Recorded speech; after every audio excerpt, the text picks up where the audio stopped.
बहुत स्वागत है आप सभी का। और आज देश का आम बजट आने वाला है, सबकी नजरें इसी पर टिकी हुई हैं और बड़ी बहस हम इस पर कर रहे हैं कि आखिर जो लोग हैं वो इस बजट से क्या उम्मीद रख रहे हैं। सीधा रुख करेंगे यतेंद्र जी का, अर्थशास्त्री हमारे साथ जुड़े हुए हैं।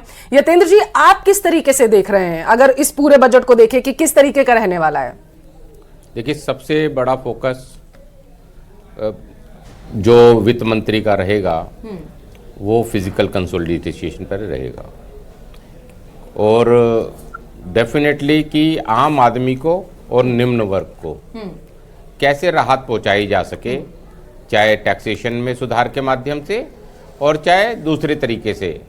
तो मेरा ये मानना है कुछ टैक्स के रूप में हो सकता है हम राहत देखें और कुछ जीएसटी में भी मेरे को लग रहा है। वैसे तो बजट के माध्यम से ये होने वाला है या नहीं होने वाला मुझे नहीं मालूम, लेकिन कुछ ना कुछ रेट चेंजेस जीएसटी में हम आने वाले समय में देखेंगे और आम आदमी के लिए कैसे जीवन यापन आसान हो और एक बेसिक नेसेसिटीज जो उनको मिलनी चाहिए वो कैसे मिल सके, इसका प्रावधान और इसके लिए घोषणाएं मेरे ख्याल बजट में आनी चाहिए। क्योंकि जब हम विकसित भारत की रूपरेखा को तैयार करेंगे आज से 25 साल बाद, जो हम माननीय मोदी जी ने एक लक्ष्य रखा है, तो उसके लिए सबसे ज़्यादा ज़रूरी है कि हम अपनी पर कैपिटा इनकम को बढ़ाएं और अभी पर कैपिटा इनकम को कम से कम 6 गुना होना है यहाँ से। तो उसके लिए सबसे पहले नीचे के व्यक्ति को मेन स्ट्रीम में लाने की कोशिश करनी चाहिए और इसी के अनुसार सारे बजट की रूपरेखा को तैयार होना चाहिए। तो मेरा वित्त मंत्री से अनुरोध भी है और आशा भी है कि इसी तरह से और इसी दिशा में बजट होगा। माननीय प्रधानमंत्री ने कल इसका संकेत भी दिया है। उन्होंने कहा है मध्यम वर्ग के लिए और निम्न वर्ग के लिए राहत भरे घोषणाएं की जाएंगी और विकसित भारत की भी बात उन्होंने कल की है। तो मुझे लगता है कि विकसित भारत के लिए यही कहा गया है कि 1% ग्रोथ रेट होनी चाहिए, सस्टेन होना चाहिए 2 दशक तक। लेकिन क्या ये जो प्रोजेक्शन आपको लगता है कि तब पॉसिबल होगा, अचीवेबल होगा, प्रैक्टिकल होगा, वो भी तब जब टैरिफ का थ्रेट मिल रहा है लगातार अमेरिका की तरफ से? जियोपॉलिटिकल इश्यूज को भी क्या इसमें ध्यान में रखते हुए बजट को तैयार किया गया होगा? देखिए, ये सब बातें तो चलेंगी, ड्यूअल नेगोशिएशन कंट्रीज के बीच में चलेंगी। हर एक आदमी आज अब वो ग्लोबलाइजेशन के साथ साथ हम अपने इंडिविजुअल हितों को भी, अपनी कंट्री के हितों को भी सर्वोपरि रख रहे हैं सभी लोग।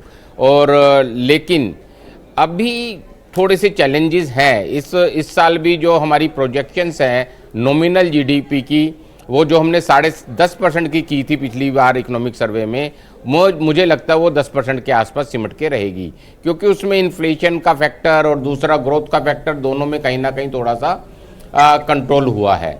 लेकिन अगर हम जोर से लगेंगे और थोड़ा सा करप्शन के लेवल पे हम कुछ कार्य करेंगे तो मुझे लगता है कि और भी चीजें आसान होंगी। 8% का लक्ष्य लगातार 2 साल के लिए करना थोड़ा सा कठिन कार्य मुझे लगता है। इसका रोड मैप आप क्या सुझाव करते हैं यहाँ पर? किस तरीके का रोड मैप होना चाहिए, जो कि आप ही ने कहा कि निम्न वर्ग को साथ में लेके चलना होगा? देखिए, सबसे पहले तो आपको कहीं ना कहीं, क्योंकि जो लोग कहते हैं कि कंट्री में लोग टैक्स पेयर नहीं है, मैं तो कहता हूँ 140 करोड़ लोग टैक्स पेयर हैं और टैक्स 28% तक भी है। 12 और 18% तो बहुत सारी चीजों पे है। तो कहीं ना कहीं वो एक बहुत बड़ा नंबर होता है। 18 और या 12% आप वो भी टोटल वैल्यू एडिशन पे ले लेना कंज्यूमर से। और निम्न आय वर्ग अगर 20,000 रुपये भी खर्च करता है और उसमें से कुछ एवरेज भी अगर मैं कर लूँ तो 10% भी अगर देता है तो 2,000 वो भी अपना जमा करवा रहा है टैक्स के रूप में।